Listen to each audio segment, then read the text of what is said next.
quantum level. You wake up, and the world feels solid. Your coffee, your phone, the light through the window all seem fixed and certain. At the smallest scale, nothing behaves like that. Particles act like waves, and they can be in more than one state, until they are measured. In everyday words, reality at that scale is fuzzy and full of possibility.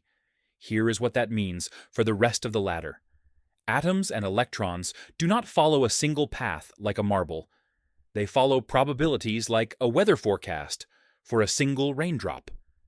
That strange behavior is the foundation under everything else. Some scientists ask whether the way these tiny events become definite matters for experience. A theory called Orch-Or suggests that tiny structures inside brain cells might hold quantum events long enough to shape moments of awareness. The idea is daring. It says certain collapses of probability could correspond to the flicker of a single conscious moment. Critics push back. Brains are warm and messy places, and coherence at that scale is hard to keep. Many researchers say neurons and synapses explain perception without quantum tricks. Still, new experiments using superconducting qubits and clever measurements in 2025 have shown effects that echo one part of the Orch-Or idea. So the basic takeaway so far is simple. At the bottom, things are not fixed. That uncertainty becomes the raw material the rest of reality assembles into the solid world you trust. The next part of this chapter will unpack how that assembly might actually happen inside living cells and brains. Inside cells, there are tiny scaffolds called microtubules. They help shape cells and move materials around. Penrose and Hameroff suggest those tubes could also host quantum processes long enough to matter. Think of a microtubule like a miniature bridge. If certain vibrations stay in step, the bridge can carry a pattern rather than falling apart. Here is the problem in plain terms. Quantum effects usually last for only a tiny instant. Heat and motion break them quickly. The brain is warm and busy. That makes sustained quantum coherence a hard thing to believe. Critics say any delicate quantum pattern would be smashed before it could influence neurons. Still, there are reasons to keep looking. Microtubules are tightly packed and shielded by cell structures.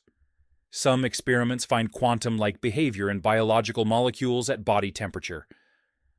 And 2025 experiments with superconducting qubits produced effects that match one idea behind objective reduction.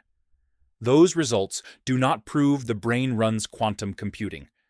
They do, however, show that the principle Penrose proposed can be tested in the lab. So where does that leave us? The idea is plausible, but far from settled. Either the brain finds a clever way to protect quantum states, or consciousness emerges from classical neural activity alone. The truth could be a mix. Tiny uncertainty might set the stage, while cells and genes build the play. How the wet, noisy world organizes those tiny possibilities into life remains the core mystery, genetic level. Your DNA is not destiny, but it is the instruction set that builds the brain you live in. Think of genes as recipes and blueprints. Some tell cells where to sit, others tell them what to become, and a few control timing like a conductor marking beats. During development, certain master genes set the overall layout. Homeobox genes guide the map of the brain so the right regions form in the right places. Other genes work like switches. Neurogenin 2 can tell support cells to become working neurons. Rest can hold back neuronal programs until the moment is right. Beyond the code, there is regulation. Epigenetics changes how genes read out without changing the letters. Methyl marks and histone tweaks act like sticky notes on the recipe, telling cells to use more or less of a protein. That is how experience and environment shape development, while DNA provides the basic plan. The result is neural circuits. Genes help wire networks for perception, memory, and control. Some genetic variants make certain networks more efficient or less stable. That helps explain why people differ in attention, mood, and learning. Studies of inherited disorders show how single gene changes can reshape circuits and change conscious abilities. None of this means your life is written in stone. Cells respond to signals, and experience rewires connections. Genes set the stage and provide tools, but cells and activity build the play. Genes can change the shape of thinking by changing wiring.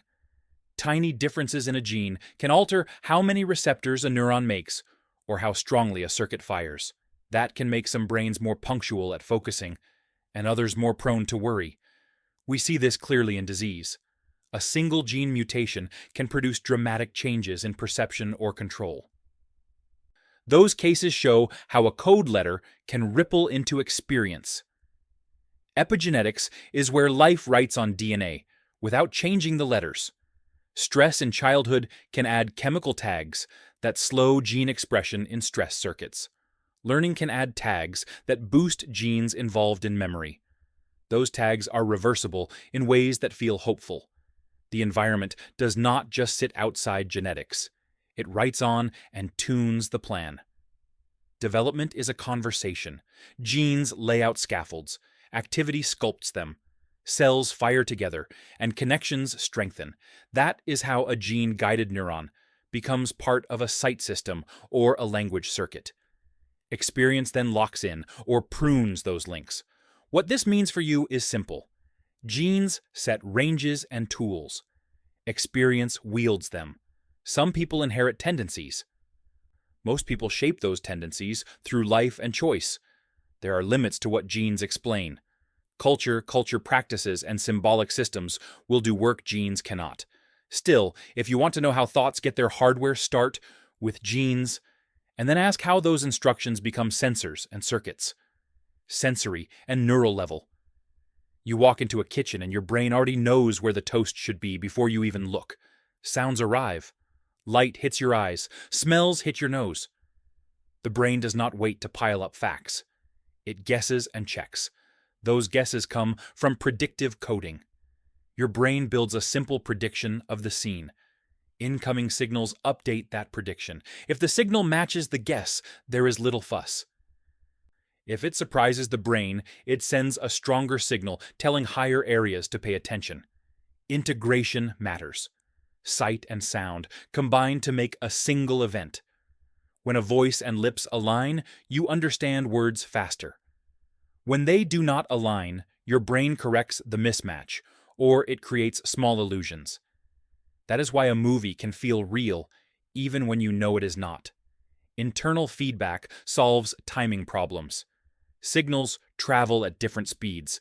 The brain uses internal copies of motor commands to predict results, so you do not feel lag when you move.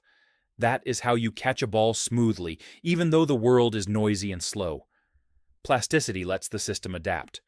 When one sense is lost, other senses can take over parts of the brain. Blind people often show enhanced touch and hearing because circuits reorganize. That shows integration is not fixed, but shaped by use. So the big idea is simple. Perception is a conversation between prediction and input. Signals alone do not make experience. The circuits that join and refine those signals do. Networks do the heavy lifting. Imaging studies show that conscious sight lights up a team of regions, not a single spot. Visual cortex reports the raw pattern. The fusiform area helps recognize faces.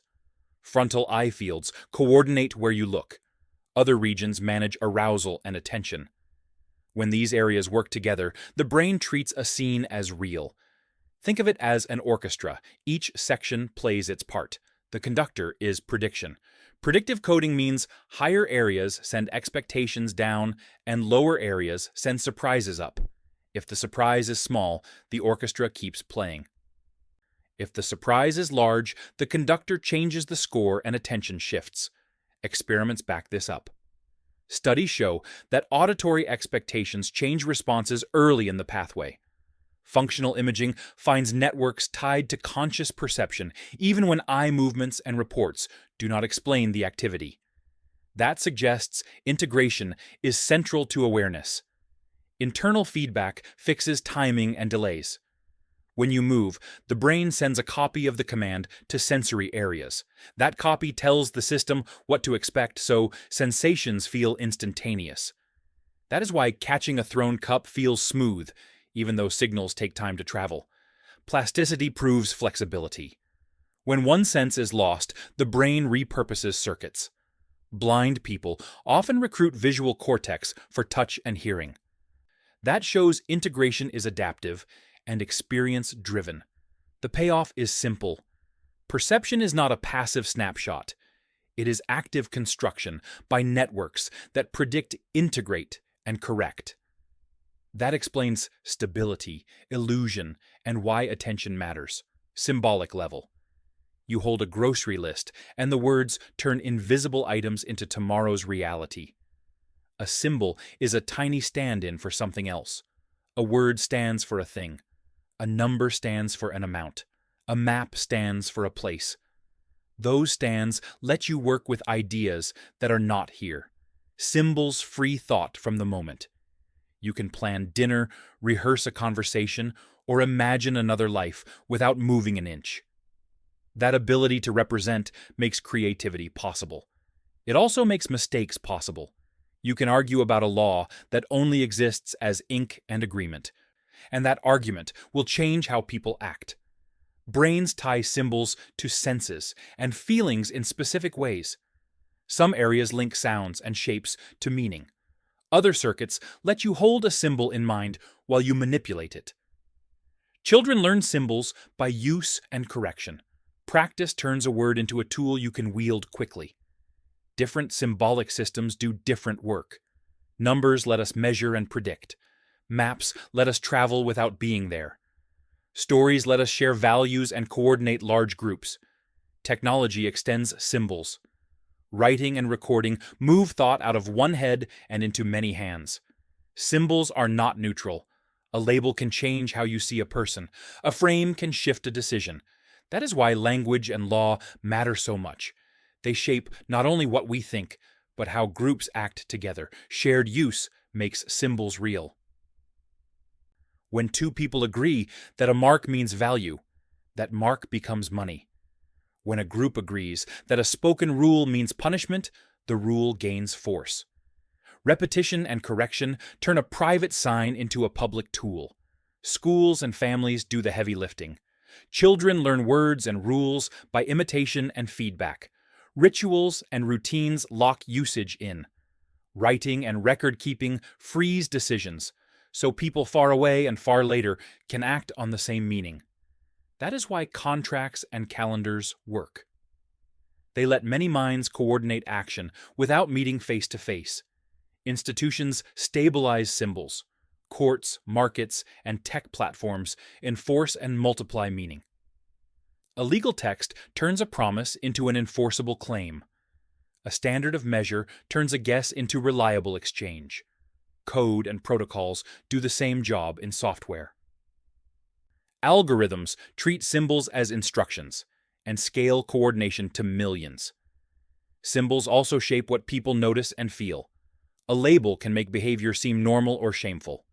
Framing steers choices. That power explains both cooperation and manipulation. Propaganda is the dark side of shared meaning. A phrase repeated enough can change how people see justice or truth. The benefit is enormous. Symbols let strangers build cities, laws, and science. The danger is real. Symbols can also lock in harm and misunderstanding, social and cultural level. You and a stranger agree that a small paper rectangle has value, and suddenly it buys lunch. That simple shared belief is the trick behind money. When many people accept the same mark, the mark becomes part of reality. Agreement builds slowly. People copy trusted others. Repetition and correction form a cultural consensus. Stories, rituals, and shared routines lock meanings into place. Over time, those practices become mental templates that guide behavior automatically. Institutions scale agreement. Schools teach norms. Markets enforce trust. Courts turn promises into obligations. Writing records decisions so people far away can act on the same facts. Technology now speeds this process. Social platforms spread frames and labels in hours. Shared meaning changes perception. A label can make a neutral action feel heroic or shameful. A frame can decide whether a protest looks like a crime or a movement. That is why narratives matter. Symbolic convergence theory explains how shared stories create group identity and sustained action. There is power and danger. Culture lets strangers coordinate to build cities and science. It also makes manipulation possible. Propaganda and polarizing frames can lock in false beliefs and fuel conflict. Understanding the mechanisms of social agreement lets you spot when a norm supports cooperation and when it distorts truth. Meanings change when people stop agreeing. Small groups of dissenters can seed new frames. If enough people adopt a new label, it can reach a tipping point and shift norms. Sometimes change is slow through conversation and practice. Other times, it is sudden after a crisis reveals old meanings as useless. Institutions decide who counts and who does not. Courts, media, and platforms validate some stories and ignore others. That gatekeeping can freeze a meaning or open it to challenge. When institutions fracture, new spaces appear for alternative frames to grow. Communication networks speed change. A single viral story can change how millions understand an event. That is both powerful and fragile. Rapid spread can create quick shifts, but they can also snap back if the story is exposed as false or if trusted authorities push back. Social learning matters too. People look to experts and peers to decide which beliefs to adopt. Reputation and status guide copying. When respected figures change their views, others often follow. Education and ritual then embed the new meaning into everyday practice. Finally, there is feedback. Changed behavior can make a new meaning feel real.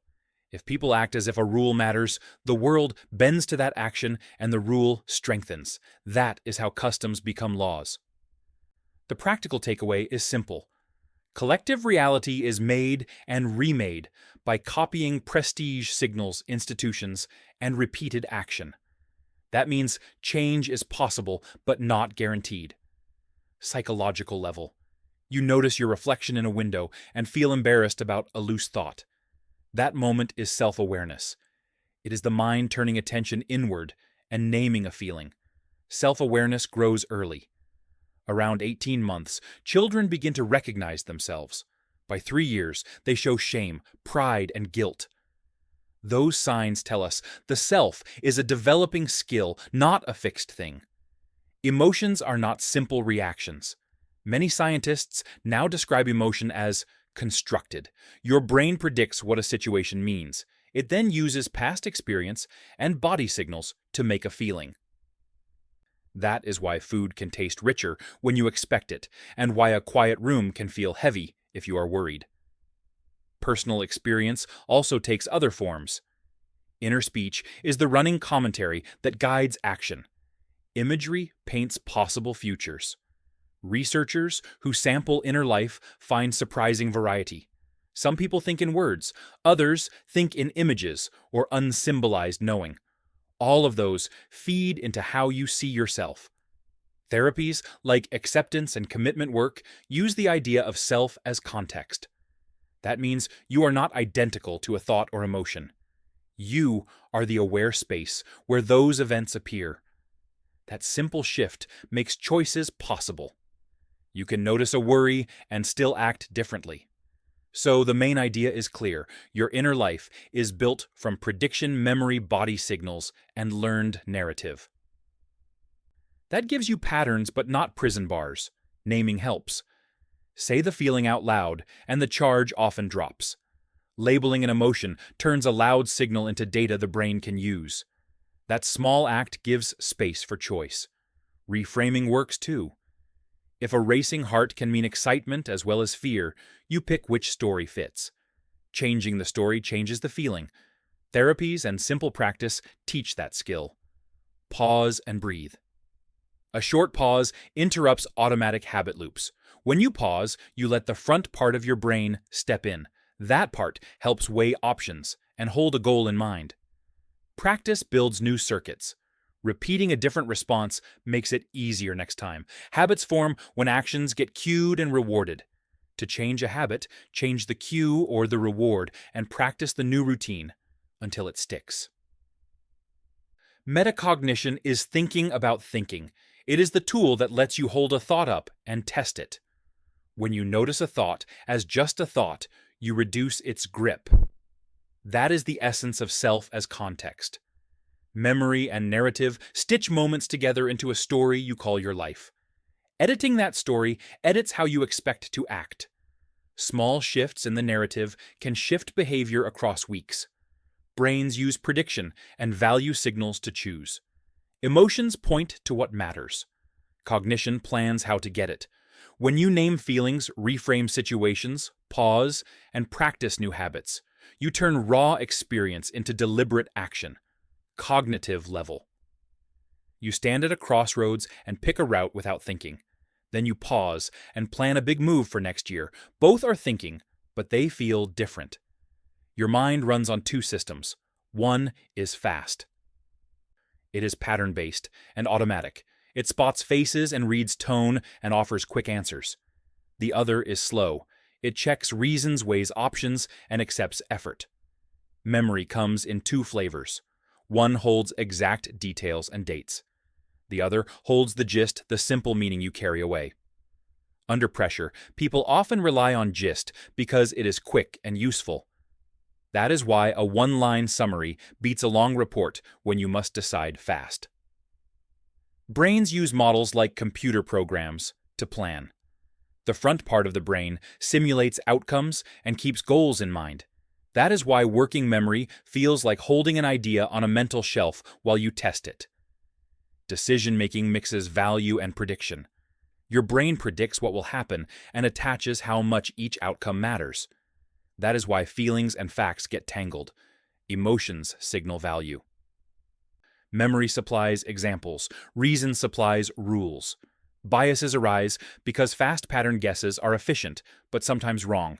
Simple checks help. Label a hunch. Ask what evidence would change your mind.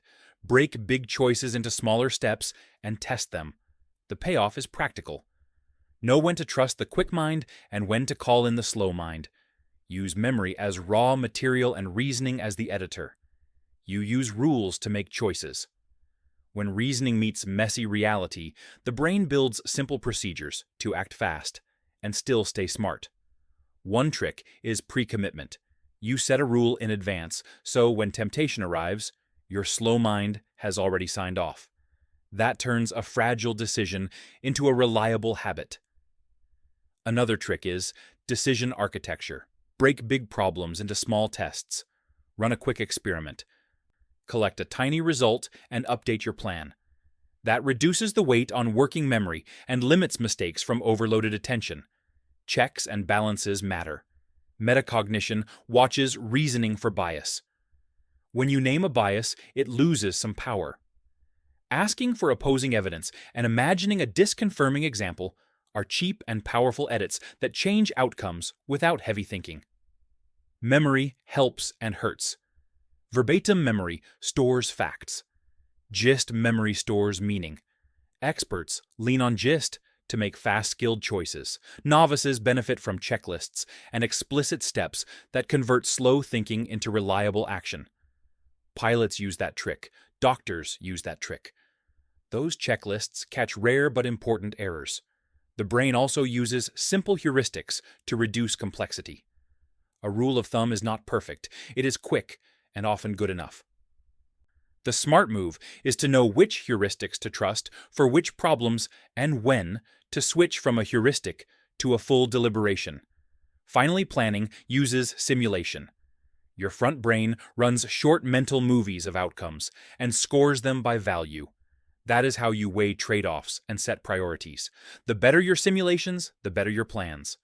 Those tools let you translate feelings and facts into concrete choices. They turn messy inner life into rules, memory, and procedures you can reuse. Emotional level. You feel a tug, and you act. Emotions are not just color on top of thought. They are signals that steer decisions and shape how you relate to others. Here is the simple trick. Emotions pack fast value. A quick gut feeling tells you what matters before logic finishes checking. That is why the affect heuristic exists. When you feel good about something, you judge it safer and more attractive. When you feel bad, you pull back. The somatic marker idea explains another part. Your body remembers outcomes as tiny bodily reactions. Those reactions become markers that bias choices toward what worked before. They speed decisions, but they can carry old mistakes forward if not checked. Awareness changes everything. When you notice an emotion, you can use it. Labeling a fear as fear calms the amygdala and gives the front part of the brain room to think. Reframing that same feeling as excitement shifts the story your body tells itself, and the outcome often changes. Emotions also guide social life. Positive affect builds trust and opens cooperation. Negative affect signals threat and tightens groups. Virtual agents and teams that show engagement and warmth perform better. That is because affect signals influence attention, memory, and judgment across people. Emotions shape memory too. Charged events stick. You remember the feeling before you remember the details. That is why first impressions and dramatic moments carry outsized weight in stories and politics. There are risks. Strong affect can hijack deliberation. A viral outrage can push a group to act on raw feeling before facts catch up. That is when checks matter. Pausing naming, considering alternative frames, and seeking disconfirming evidence reduce costly mistakes. The practical takeaway is clear. Use emotion as information, not as the final word. Notice the bodily nudge. Ask what it wants, then choose whether to follow it. A single mood can sweep a room. Someone laughs and others follow. Someone panics and the room tightens. That simple spread is emotional contagion. Faces, posture, tone, and tiny signals pass feeling faster than words. Researchers find people mimic each other unconsciously. Mirror systems in the brain tuned to expressions and posture.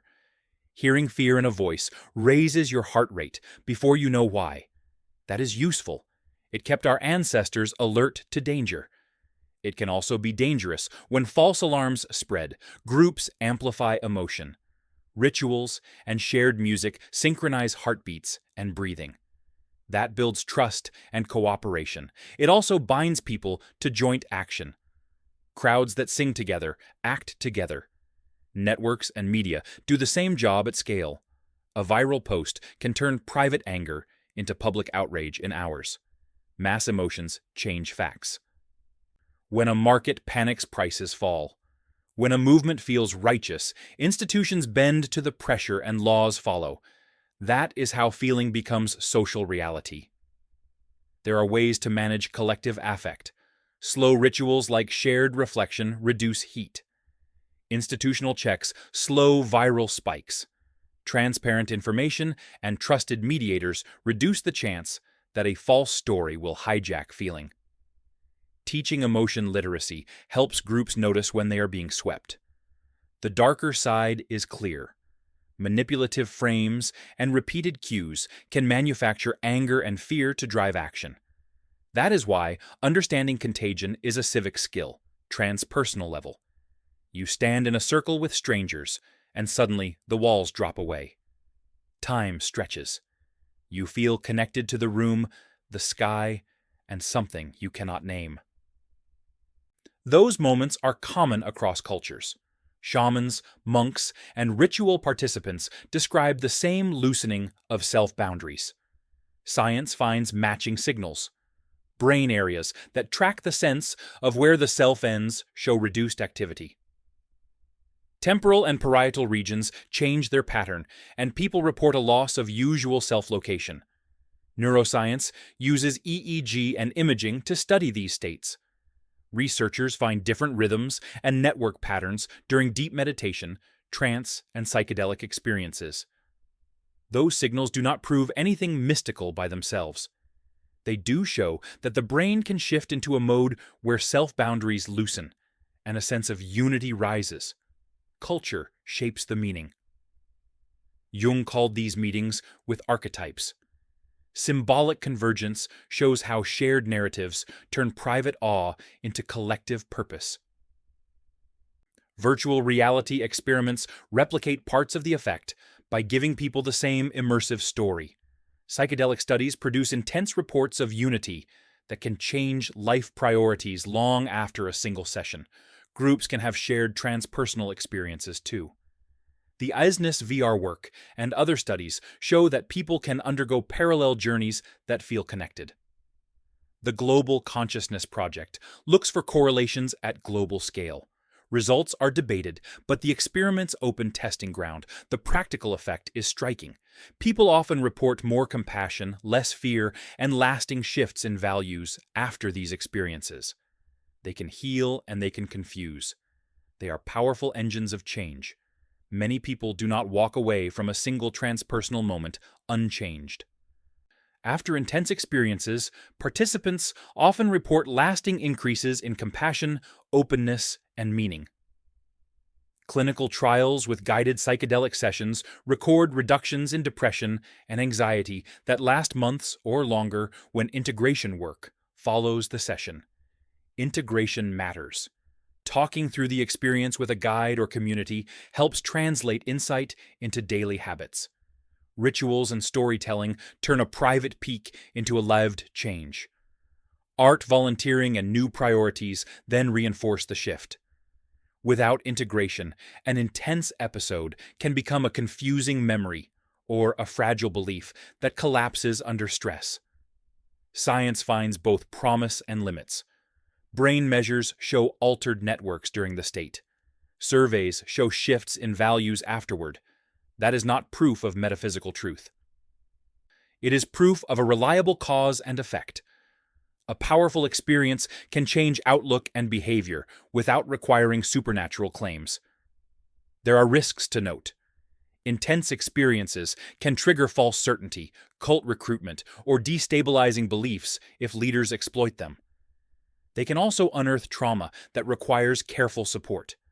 Responsible practice combines safe settings, credible guidance, and slow integration. Groups can share these states and then build stronger bonds. That is how rituals create community. Shared awe can be a force for cooperation and sometimes for division. The ethical use of these states matters as much as their existence. Universal level. Picture the ocean and its waves. Each wave looks separate and real. Underneath, there is one flowing sea that makes every wave possible. David Bohm suggested a similar picture for reality. He called the deep flow the hollow movement. The deeper implicate order enfolds everything. The world we see is the explicate order that unfolds from that deeper whole. In plain words, mind and matter are two faces of the same moving process. That idea shifts the puzzle. Instead of asking how mind appears from matter, we ask how forms unfold from a deeper field that has both order and meaning. Some philosophers call this panpsychism. They say basic entities have proto-awareness. Others combine Bohm with brain theories. The Pribram-Bohm holoflux idea suggests patterns in a deep field resonate with brain processes to produce experience. What should make you pause is evidence and humility. The hollow movement is a coherent model.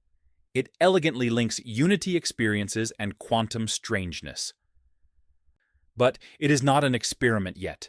It is a lens that helps connect the earlier 9 levels into one story. Still, the practical payoff is real. If reality is a flowing whole, then ethics and meaning change. Cooperation and care gain a different weight. Rituals that tune people to shared patterns look less like illusion and more like alignment. If the universe has a flowing order that includes mind, then several consequences follow. First, empirical work becomes crucial.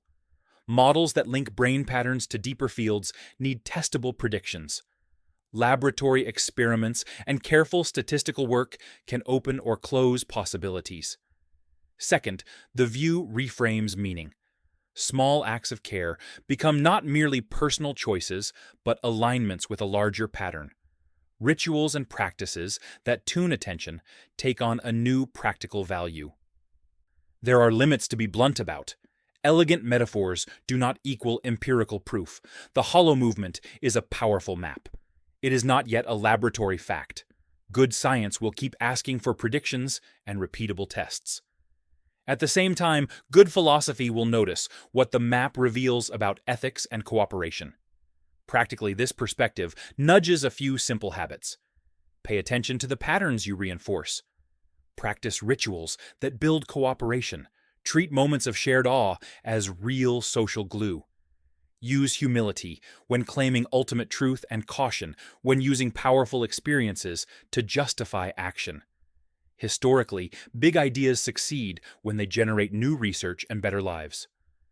If a model helps scientists design experiments and helps communities cooperate more wisely, it earns its keep whether or not it becomes a final metaphysical claim.